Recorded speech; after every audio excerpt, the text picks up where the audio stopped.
Good morning. One of my favorite pieces of music. I hope you enjoyed it.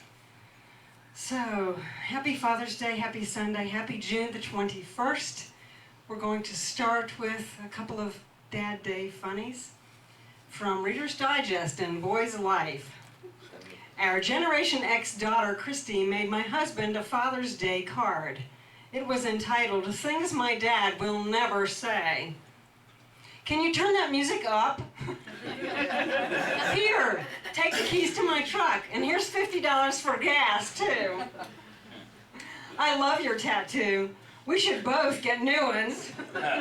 And the thing that's funny is I can hear my ex-husband saying that to my daughter. Yeah. She always wanted a tattoo. She was 8, and she wanted a tattoo, and he had tattoos, and he said, "Oh no, you could never do that." So of course, as soon as she turned 18, she got tattooed from dang near scalp to soul, okay, covered one end to the other, and he was horrified. And I went, "Thank you. See what you did." Dads are very influential sometimes, okay. One last thing that Dad will never say: "Here, take the remote." So Father's Day was near when I brought my 3-year-old son Tyler to the card store. Inside, I showed him the cards for dads and told him, "Pick out one that you like." I came back a few minutes later, and here's Tyler taking the cards out, opening them, and shoving them back in any which way. And I said, "Tyler, honey, what are you doing?" And he said, "I'm looking for the card with the money in it. This kid is going to go far." You know. And one last one. 4 gentlemen are sitting in the hospital waiting room while their wives are in labor. A nurse comes out, and she tells the first one, "Congratulations, you're the father of twins." And he said, "That's awesome. That's also really odd. I work for the Minnesota Twins." A nurse comes out a few moments later. She looks at the second guy and says, "Congratulations, your wife just had triplets." And he said, "That's awesome, but it's really weird too. I work for 3M Company." A few minutes later, another nurse comes out. She looks at the third guy and says, "Your wife just had quadruplets." And he says, "That's amazing. I work at the Four Seasons Motel." Isn't that incredible? They look over, and the fourth guy is banging his head against the wall. And they said, "What's wrong?" He said, "I work for 7-Up." I'm leaving now. I'm getting a bus out of town, right? You know, that would be a good, maybe almost a good reason too. 7 babies. I always look at those pictures of people on the internet that have 6 little babies, and I'm like, huh, really? You know, I was like psycho with one. Actually, they were 15 years apart, and I was psycho both times, so I'm not sure what happened in the meantime. So, with no further ado, if you've had the experience of being a father physically, or a stepdad, an adopted dad, some kind of dad, we want you to stand up now. We want to give you a big hand and say thank you. If you can stand up, if you can put your hand up. Thank you, guys. Because the bottom line is, without you, none of it would be, okay? None of it. Not a bit of it. Takes 2 to tango, doesn't it? Definitely takes dads. So today we celebrate the divine masculine, and we celebrate our dads today. And in recognizing this day as a holy day, it is a holy day for fathers, what we also recognize is that each and every one of us here is a father of sorts, regardless of gender, regardless of history, regardless of biology. What we understand is that father, when we look at that in its deepest expression, is really about being a generator, a creator of life. And every one of us is about that. Ernest Holmes writes in the Science of Mind text that if the creative essence of the universe stopped, the world would cease to exist. That it is that creative process that keeps everything moving.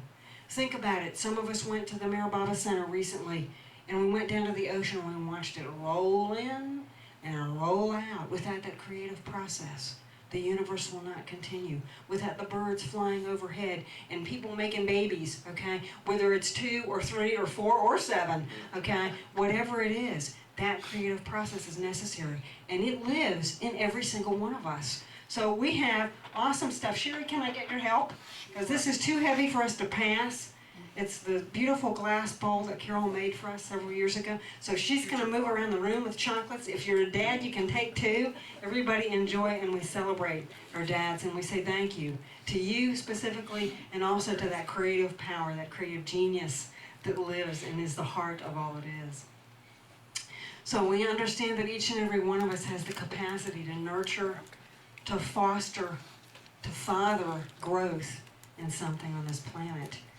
And when we stand up and we do that, and we accept the freedom that that is, what we find out is that we're incredibly amazed at how potent we really are. If we look at the deep meaning of the word Father, of course, in the Fillmore Metaphysical Dictionary, and this is borrowing from our cousins at Unity, in the Unity teaching, the word Father does mean one who has begotten a child, but it also has a deeper meaning, and that is, just as I said, to be a generator. So given that we know that God, whatever it is, that essence, that energy of which all things, from which all things flow, is the great cause, the cause of all life, we understand that our human fathers and our mothers and every one of us is causal in nature, that we are generators of the physical existence that we have here on this earth plane.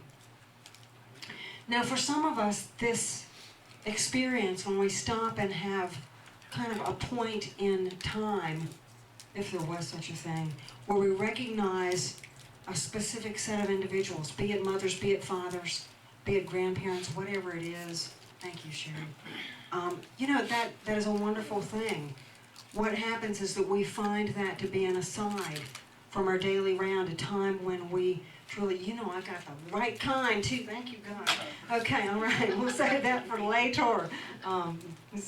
But we allow these experiences, these holy days, to be a time when we give ourselves a break, we give ourselves a mental moment, and we allow our gratitude and our joy and our love for the expression of that which was, so that we could be, to have been in our life. But then there are some of us, and of course this is true for many of us, where when we look at a holiday like Father's Day, it has an edge to it. Perhaps the experiences we had weren't always pleasant. Perhaps even to this day, we find ourselves strained or stressed. I know probably one of the most difficult things I ever experienced, and it wasn't with my father, it was with my mother, was being that generation that while I was still raising my children, had the need to turn around and become a parent to my own mother. And that is probably one of the hardest walks any of us will ever have. So whether it's a good day, whether it's a difficult day, what we want to do is look at it through the lens of love and through the lens of wholeness. My esteemed colleague, who comes from Seattle Center for Spiritual Living, some of you have heard of her. She's an icon in the Science of Mind movement, quite frankly. Reverend Dr. Kathy Ann Lewis wrote a little poem, and it's a beautiful piece that I think allows us to look with an eye of truth to the relationships that we have with our parents. Again, be they comfortable or be they not so comfortable. So this is in the spirit of Khalil Gibran, so I encourage you to just open and enjoy it. It's entitled, Your Parents Are Not Your Parents. Just like you remember, your children are not your children. So here we go. Your parents are not your parents. They are the channels through which life recreated itself. You came through them, but not from them. And though they may still be with you, you do not belong to them, nor they to you. You may receive their love, but not their thoughts, for their thoughts are from a different era. New thoughts must be generated within you now for this time and for this place, for this life that we are living. For life does not go backward, nor does it become trapped in yesterday. You are the product of generation upon generation of humankind longing to give their children a better life than what they had. You have done nothing by yourself, even if it may seem that it has been so. For the prayers, the petitions of millions of mothers crying out to the infinite to bless and protect their children have been heaped upon you. And the pride and the faith of millions of fathers in their offspring continues to inspire you at a deep cellular level. We are all that which has gone before. Don't let their prayers and their faith be in vain. Receive with humble acceptance the blessing of the ancients, and then be sure to pass it on.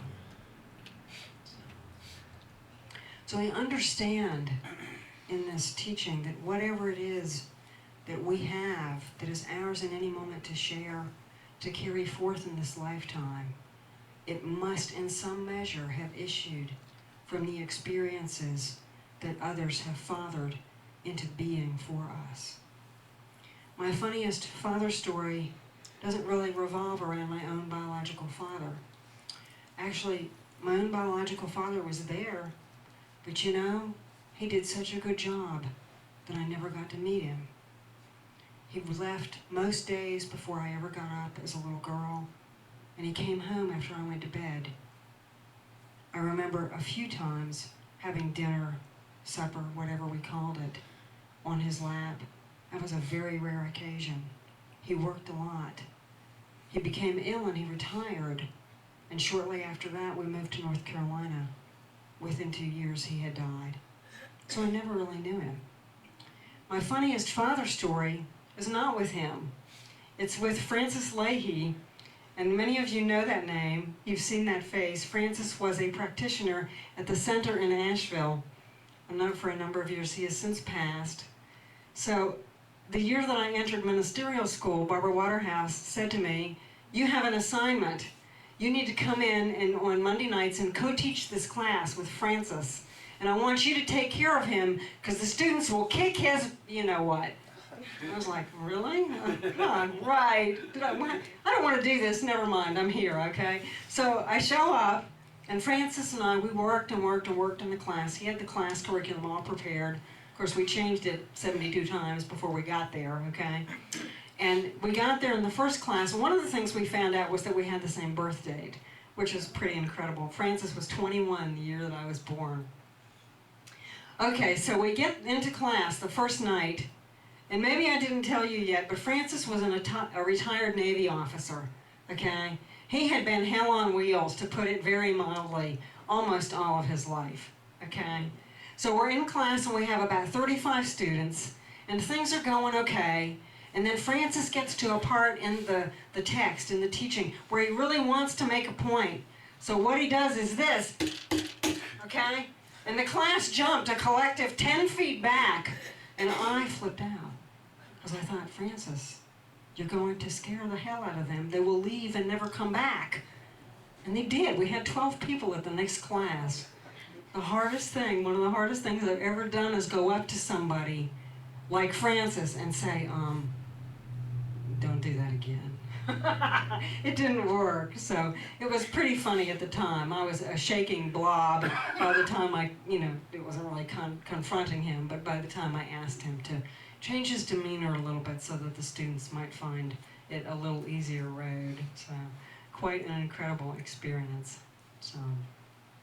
So we understand about father stuff, that father, the word father, isn't just a noun. It's not just a name or a title that we assign to someone who has helped create a child. We understand that it is a verb too, that it has to do with fostering, with ushering in, with supporting the creation and the development and the generation of something. And it is in that awareness that we can look at each and every one of ourselves and know that we fathered stuff. We fathered many things. I liked what Anthony said a few minutes ago in his reflection. He mentioned people making mistakes and that there really is no such thing. There's an African tribe that when a young person makes a mistake, they bring them to the room and they surround them. And what they do instead of telling them how wrong they are, is I tell them all the things that they've done right, all the ways that they've changed lives. How much different would life be on this planet if even a few of us engaged in that? What about the people that don't have our love in this moment because of some past experience, because of some misinformation or mistake, something that didn't work out right in communication or experience?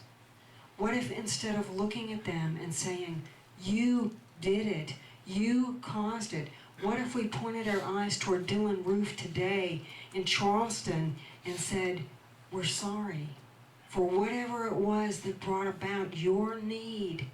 The impetus was in you to generate what happened in Charleston this week. We would change this planet in less than a generation if we practiced that, even part of the time. We understand that there are positive attributes that have to do with fostering or fathering.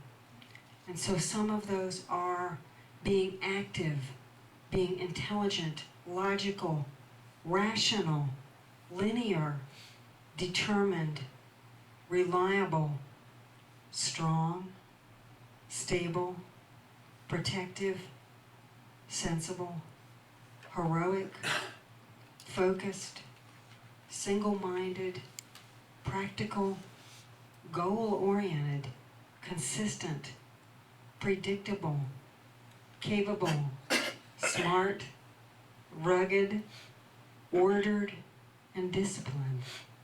We understand that fathering, in its most distilled state, is about being responsible for ourselves and with others. On the wall here, we have some fathers. We have some who were biologically fathered families, and we have others who did not. All of these gentlemen helped father, helped sow the seeds of a greater peace, a greater presence of love in our world. Some of these I know that you recognize and others that you do not. So I'll mention them. At the top over on the left, we have Johan Galtung, who in 1959 founded the Peace Research Institute in Oslo, Norway. He has been recognized in teachings, in his teachings and the contributions of all kinds of things, from mathematics and sociology to conflict and conflict resolution and peace building. He is a father of peace. He has changed the world in Norway for people. He has created a world that is better because of him having been here. Of course, in the middle now, most of us will recognize our own father of sorts, in that the father of science of mind, that's Ernest Holmes. That's the best picture I think I've ever seen of Ernie too. You know, good pictures of him are kind of hard to come by. I don't know what that's about. But he is awesome. He is the father of science of mind. I can't imagine my life without this teaching today. And I've only been around this movement 12 or 13 years. I can't imagine what it would be like to grow up in this teaching or to live and become old in a teaching where I get it, where it is affirmed to me constantly that I have only to turn my GPS toward how I wish for things to be, and the whole world shifts. And it does, doesn't it? You've seen that. You've practiced it. You know it.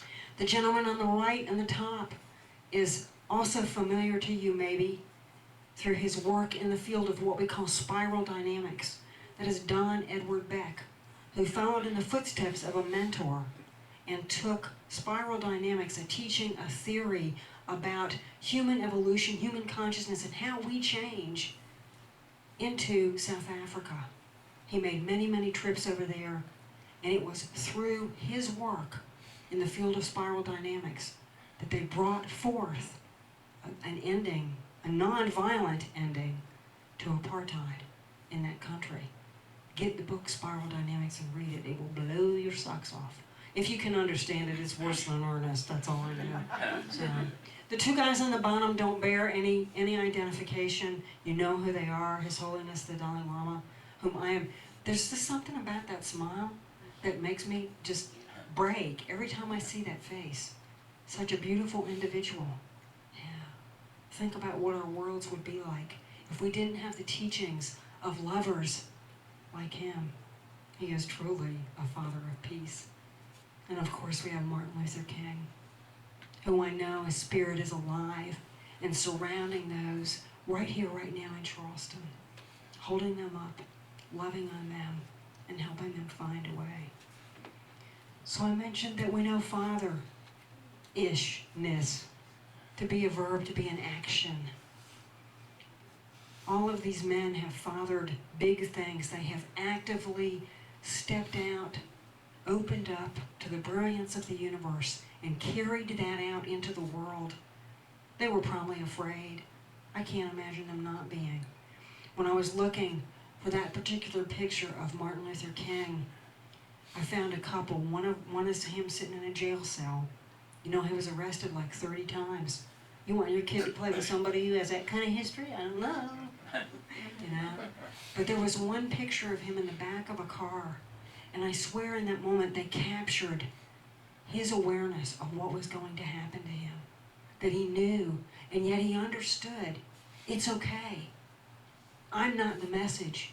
The message is bigger than me, and it will live beyond me. It will live beyond this time.